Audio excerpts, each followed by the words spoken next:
All right, so this is absolute number 10, and I like this one because all of us have seen this, observed this quality in other people, but don't necessarily realize that it's something we can implement as well, and it's so impactful. And this story takes me back to about 2008, 2009, when I met a gentleman by the name of David Gray. Now, the way I met David was his wife and I worked together.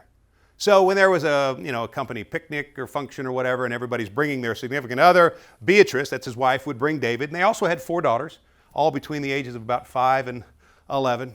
And David seemed like a nice guy. He was about my age, but he was kind of tall and uncoordinated and gangly looking. He had these great big thick glasses.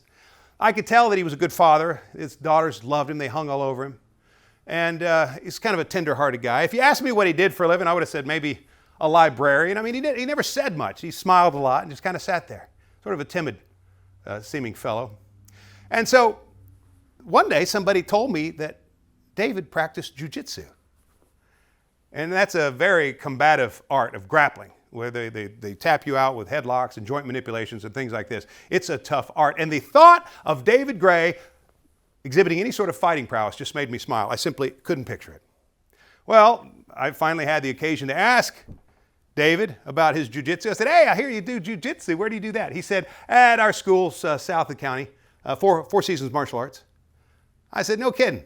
You've been doing that long? He said, well, I started when I was young, but you know how other stuff gets in the way, and I had to go off to college, then get back and get a job, and so you know how it goes.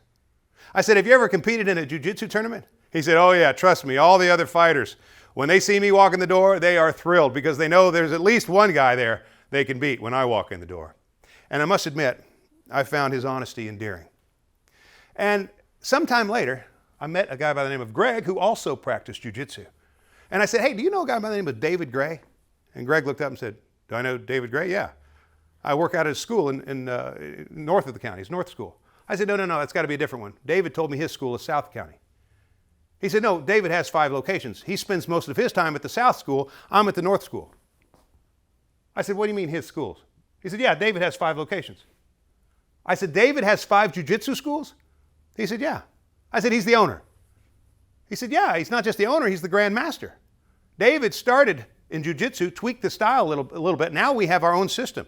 And David is the founder and Grand Master. I said, this has got to be a different David. There's no way. He said, no, his wife is Beatrice. I said, it is the same guy. You're kidding me. He said, yeah, David has 400 students in his 5 schools. He has a chief instructor at every location and 12 assistant instructors all in all. The guy has promoted over 100 people to black belt in the last decade. And I got to thinking about it. David had every chance in the world to tell me about his martial arts empire. And instead, he said something about he started when he was young, and you know how it is. You go off to school and you get a job. He didn't say a word about it. He was given every chance. And then it hit me. I bet there's something else I don't know. So I said, let me ask you something, Greg. Does David compete in tournaments? Greg said, yeah, you could say that. He said last year he won the regional qualifier, which is all of the black belts, heavyweight black belts, in Virginia, Pennsylvania, Indiana, Ohio, Kentucky. That qualified him for the Nationals. He's 39 years old last year. He's 40 now. He was 39 then. He was the oldest competitor by more than 10 years, and he won it. That qualified him for the Nationals, and he won 6 straight fights there and got into the final fight where he had to take on the captain of the United States Jiu-Jitsu team, who's only 24 years old. And they went head-to-head, and the captain of the U.S. Jiu-Jitsu team barely beat him. It was close. It could have gone either way. At 39 years old, David got a silver medal in the Nationals. He could break you in half if he wanted to, Bobby. Over the next year or so, I did a little poking around and found out some other pretty interesting things about David Gray. He was a Golden Gloves boxer.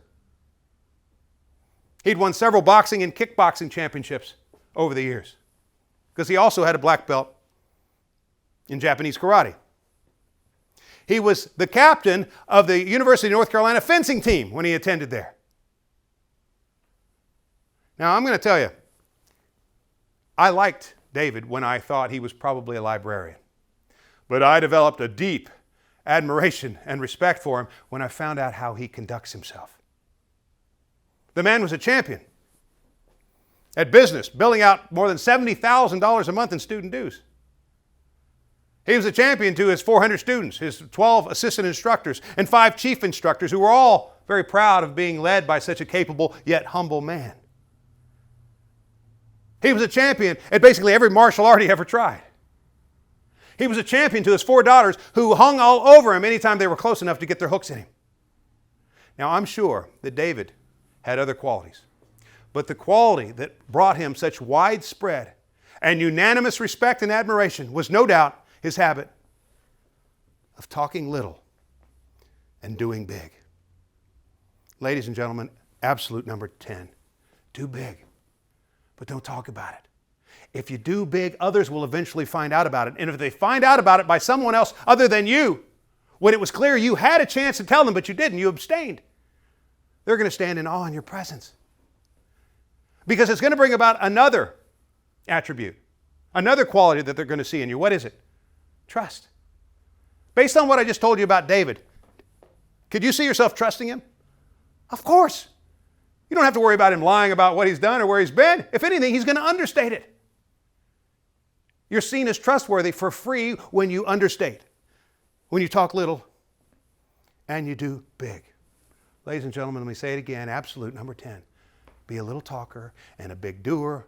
People will stand in awe. They will wish that they were more like you, respect you, pull for you, advocate for you, and be proud to show you off everywhere they go.